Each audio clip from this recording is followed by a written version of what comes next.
Welcome to Hochoka Podcast. Journalism can never be silent. That is its greatest virtue and its greatest fault. It must speak and speak immediately, while the echoes of wonder, the claims of triumph, and the signs of horror are still in the air.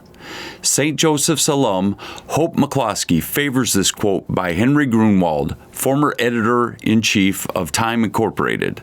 Let's find out what that noise is all about. Hello, Madakiepi. Welcome to Hochoka, here at the center of St. Joseph's Indian School campus.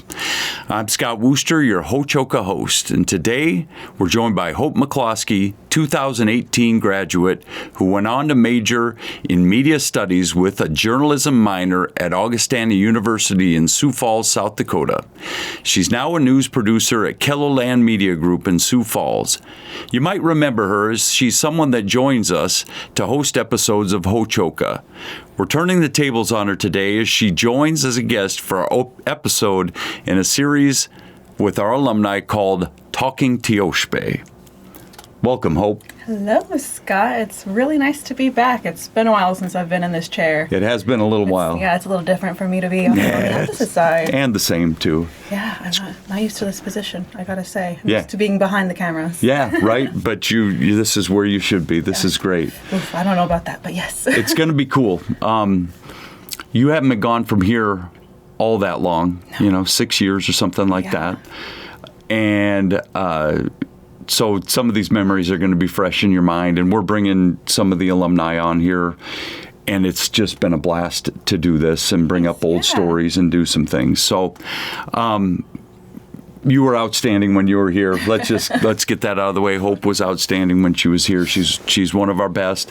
And then you decided to go into journalism, which is near and dear to my heart. My family's all been in journalism. They on the Wooster side at least, they've been writers and done hard journalism, done columns and that kind of thing.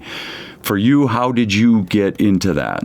Well, I've always liked writing. It always gave me a voice, and then I realized journalism is also about giving other people voices that can't really, give themselves one.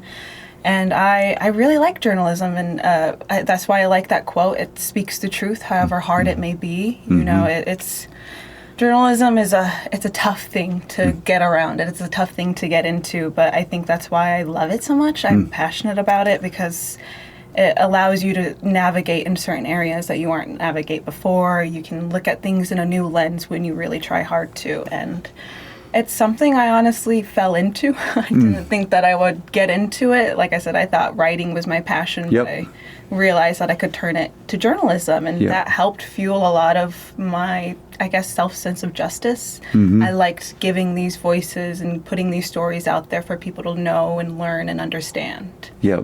So did you fall into the perfect job then, sort of, in a way? I did. Okay. I am honestly very lucky with how it found me. I was nearing the end of graduation. I had no clue what I was going to be doing. I said, I want something in media for sure. I know that much. And I said, if it could be journalism, all the better. But I didn't have high hopes. I didn't really know what was out there. Right. And my mom, being the ever worrier, managed to send me a whole list of jobs. And Kelloland was actually the second one that I had applied to. And they got back to me within a day, and they loved the work that I had done in the past with Native Hope. Okay. And they just really liked my voice, and they said, please come in. What would you think about a producing job? It is a lot about writing and journalism, but you won't be in the camera as much. And I said, that's fine with me. That's I would what you love wanted. it. Yeah. And so, again, fell into it. My mom fortunately handed me the right list of things, and they wanted me within the day. So I was really, really pumped about that. Awesome. Yeah. I'm going to take a step back because you mentioned Native Hope. And is that something you were doing while you were at St. Joe's? Is that something you did in college? Or how? It was something I did in college. Yeah, I had already knew about Native Hope when I was in high school and here at St. Joe's. And at that point, it was getting its legs. It didn't really become much within while I was here, and went off to college, and I wanted something again in media and something that I had been familiar and comfortable with. So I came back and I started an internship with St. Joe's and Native Hope. So it was really nice to be able to work with the two, things that I had grown comfortable with and the things I knew most about. And Native Hope really helped get me to that stepping stone of journalism. Okay. Yeah. And what kind of things are you doing right now? I know you love it, and I know your job starts at 2 a.m. I know I know you're running the show from behind the scenes. Yes. But it's probably a lot more complex than that. What are you doing? Oh, well, yeah. Again, I get up at like 2. My hours kind of shift sometimes. Okay. At 2 to 2:30 a.m. I head in, and I have to start thinking right away. Constantly, I have to start figuring out what my show is going to be. So I work the 6 a.m. show, so that's only an hour long. A little easier, I have to admit. Yeah, I wouldn't have thought of that, but I would imagine. Yeah, I have to come in. I have to figure out which stories I want, how I'm going to spread them out throughout my show. I have to figure out, I write a bit. I have to write a lot of like headlines, bumps, teases, things that will, they're teasing to you for the next time you watch the show. Yep. I have to correct a lot of things. Again, I have to organize the show, figure out the timing and all of that. I have to make sure things are correct, videos are correct. Graphics are correct, like the things you see pop up on screen. Yep. I'm the one that writes all of that. I'm the one that chooses the photos that go in up there, for how long, if I even want that to happen. You know. And then once I have my show sort of figured out, I then figure out which anchors I want to be saying all of this stuff. So whatever the anchors read, I tell them to read. Okay. It's just a lot of what you see on the screen is essentially my decision. Right. It's a lot of big decisions to be making at 3 a.m, honestly. It is, yeah. And hopefully my show is done by like 5:30. I give myself some time to review my show, make sure everything's good at least. No spelling errors. So if you see any, it was not me. Yeah, okay. That didn't go through you. Me. Yeah. And then hopefully, everything's ready to go. The show's good to go. And I sit in the booth and I make sure that the live show is going as well as it can be. I'm timing everything out perfectly. Make sure the commercials are coming on right. Make sure the weather guys are on standby. And I'm giving them cues for when they're live on the show. And I have to make sure that they're kept on track as well. Weather tends to be the big hit, so I have to make sure that they're within the 4 minutes that they're allotted. Okay. So, And you're wearing a headset back there talking to people, navigating. And, I'm wearing a headset. I have tons of screens and monitors in front of me. I have my director. I have my audio person. I'm telling them what they need to be doing. I'm in the anchor's ear. I'm in the weather people's ear. I'm letting them know what they should be doing, how it's going to work out, and if I've made any changes to the show on the fly, which happens. Sometimes we get breaking news. Like just live shots, people are like, "Hi, I'm live from blah and blah." I work with a lot of that stuff, and I'm in their ears, making sure everything's going smooth behind the scenes.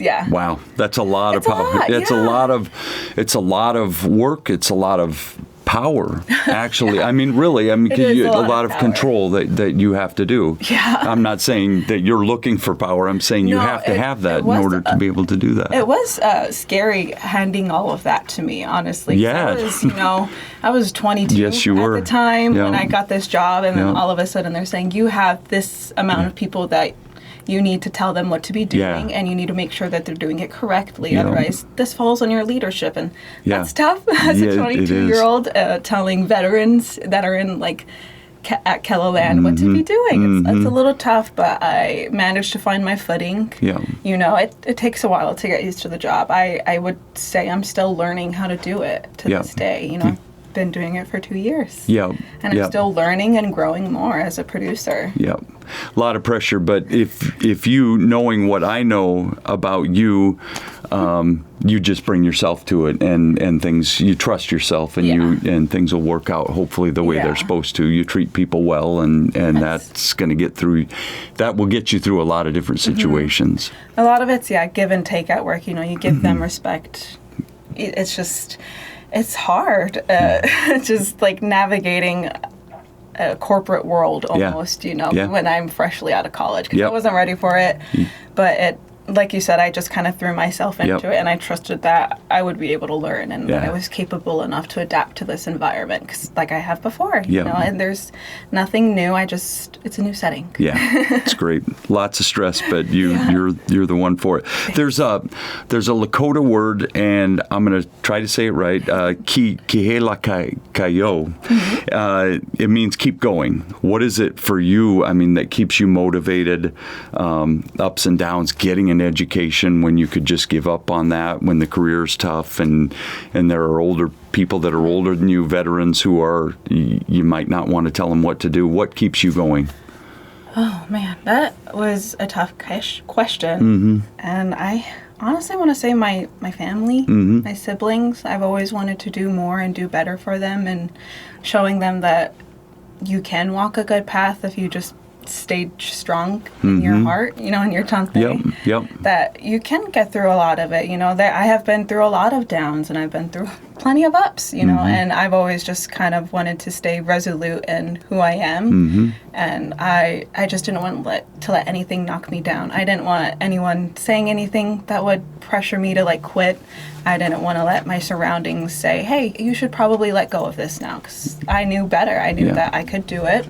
I knew that I had enough strength in me to do it, and I wanted to show my siblings that they had the strength too. Like, we're all on different roads, you know. They might not take my path, but I wanted to show them that you have the strength to take a good path, though. It may not be mine.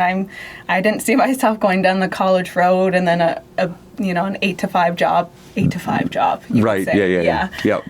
Immediately, I didn't really see that for myself when I was growing up in high school. You know, like, I don't think a lot of kids from the res really you don't picture it. Can see what they're like as an adult. And I definitely didn't see myself as a competent person, and I changed that around for myself, and I wanted to show my siblings that you can too, you know. Find your path in whatever you do. You wouldn't have seen. You couldn't have predicted that you'd be sitting here doing this, talking about this job and having the success that you had. Maybe success in something, but you couldn't. You can't see the future. You just don't predict that. No, and I didn't want to let my family down. You know, I didn't want to show them that I was someone that could give up to. I didn't want to give in to that. You know, I thought I could do better, and I knew I could. A lot of students that I've worked with haven't had a lot of college experience in their families. They just haven't had folks that have gone, for whatever reason, haven't had them go on to higher education. They don't see that role modeling, and what an opportunity for you to be that role model for those people in your family. Now they can't say, I've never had anybody in my family that went to college and that went on to do those kinds of things, because Hope McCloskey has done it. Absolutely. When you came to this school, you came here in the 6th grade, and you stayed through the 12th grade. Knowing that our diffuse viewership here, we've got parents, we've got the general public. What do you want to tell them about your experience here at St. Joe's? What was that like for you coming in as a 6th grader? And sum it up. I know we could talk about this for years, but structure. It really taught me structure, because I think before I came here, I was just a lot of craziness, waywardness, you know, that I was having trouble grappling onto as a kid. And I know that sometimes you just kind of let it wash over you and you become lost in the mix. But St. Joe's really taught me structure. You know, they had a system for how to do things, and I feel like maybe I was a little too mature for my years, because I understood why these systems were in place, you know, why we had to follow rules, why we had to learn how to clean for ourselves. You know, I think I was really grateful for that, as weird as that sounds. I was really grateful to learn how to clean. You know, I was really grateful. I hear that a lot. Truly. It taught me, you know, I don't know what the word is. It taught me that hard work. Discipline. It taught me that I could do a lot of things if I kept to a schedule, and if I had stuck to it, you know, I could get through it. You know, if I just got through this with this one thing, I could move on to the next. You know, that's probably how I live my way of life. If I did finish this, I can move on to the next thing. But St. Joe's really taught me structure with just even how long I've been there, each year of like life, there was something structurally for me to understand and adapt to and take in with myself. Yeah. Yep. Yeah. And you bounced off quite a few different people here at St. Joe's. Is there anybody or anything you want to talk about with people? Oh, well, I mean, obviously you and Lorraine have been a big part of my life and my family for, greater part of the years. I don't know. There's been a lot of people since, like you said, I've been here since I was 6th grade. People have impacted me in different ways. When I was younger, they taught me how to be a woman, how to grow up and be an adult.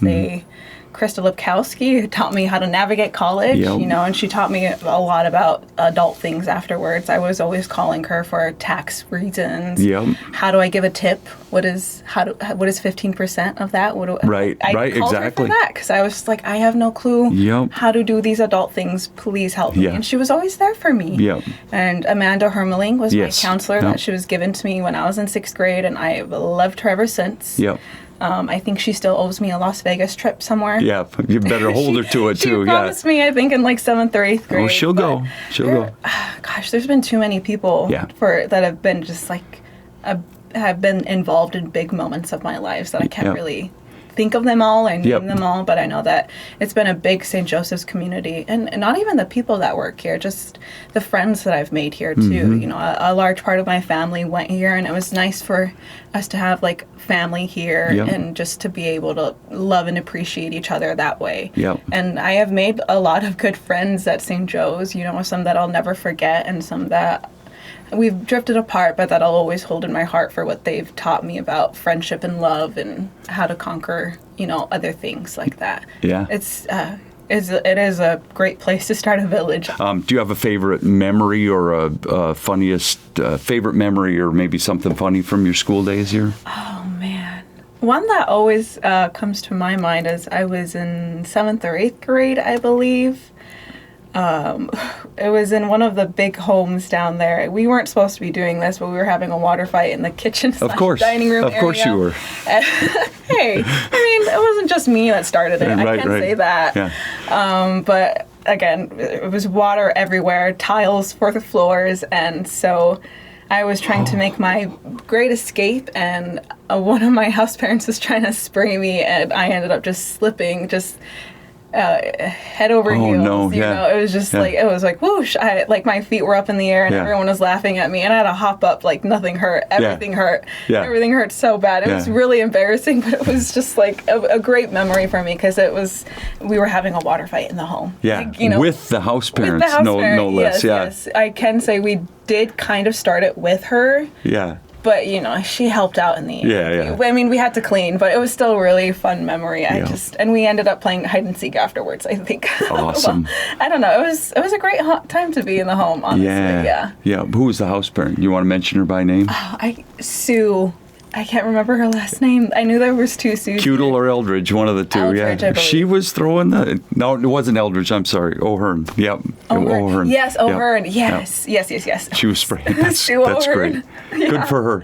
But that always strikes me. Kids remember the fun stuff they did here, and there are those good memories. And sometimes you get a boarding school gets a bad rap, and I've seen so many fun things happen here, and so many of those things. So I love that there are things that make you smile instantly.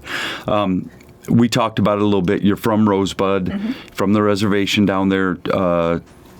The town of Rosebud, or where did you grow up? Mission. You were in Mission. Okay. Yeah, but that's on the Rosebud reservation. Yep. So tell me what it was like growing up in Mission. I think I've mentioned this before. I was just kind of crazy and wayward. That it felt like it was a place of no rules almost. I was a little lost and confused there. I've always been a cautious person for whatever reason. I was never really one to try and jump into things. I was adventurous, and I'm always curious to try things, but I just instinctively knew when something was bad for me, and unfortunately I don't think a lot of people had that sense when they were growing up in my age, because I just saw a lot of my friends just, I was probably like 10 or 12 at the time. I just saw them falling into like the craziest things, you know, like smoking weed, drinking already, trying pills, and you know, and it confused me because I never wanted to do any of that. And I eventually made it to St. Joe's, mainly because a large part of my family was here and I wanted to be with them. And it's hard because I go back home because that's where home is. That's where my family is. You know, that's where a large part of my family is, and I can't not leave them. Right. I can't not see them. They're a huge part of why I strive to be what I am today. And it's just tough seeing the conditions down there. You know, it's just like each time it gets a little worse and worse. You see something a little new. You hear something awful happening down there. And working as part of the news, I hear a lot of that. I read a lot of the court documents. I hear a lot about witness testimonies. And a lot of that doesn't spread to normal media, but since I have such a big access to it, it just breaks my heart to see it, you know? And then I go down there and I can actually see it. You know, it's there. I can touch it. I can physically touch it. And it's awful. It's heartbreaking. Doing well now. Yes. When I ask you, you always say, I love what I'm doing. This is the bomb. I couldn't see myself doing it, but now I'm doing it and I love it. Where do you see yourself 10 years from now?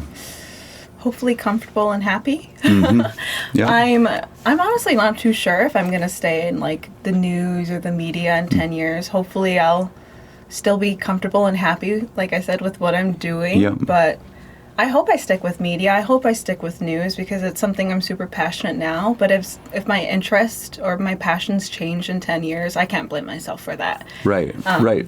But I just hope that I am proud of what I'm doing and it helps people. And life, as I can tell you, life will take its twists and turns, and you'll get there down the road, and you'll look back and you say, I'm not sure how it exactly worked out that I got to this point, but everything, hopefully, I throw that pun intended with your name, hopefully, you know, you'll get to the place that you want to be. To give me the two words again: happy and comfortable. Yes. And I will tell you this: if you're walking your Chankuluta, if you're walking your red road that you were supposed to walk in a good way, boom, you're going to get right where you need to be when that time comes. So I have no doubt that you'll do it. I'll try not to gush too hard, but you're a great person. Thanks. It was great having you here. You're a point of pride for this school, and so you're one of the best people that we could have had for talking to Thiyóšpaye, right, to bring on at the beginning. We've just had a handful of alumni that have come on and done this so far, and you're a great one to have on. I wish we could go for hours and hours, but I could yap forever. Both of us, yeah. So keep being great, and we'll hopefully see you either in that chair or in the co-host chair. Yes, thank you very much. Awesome. And thank you to our audience for joining us here at the center of St. Joseph's Indian Schools campus at Hochoka, where we talk about issues that are central to Native American education today. Until next time, stay centered.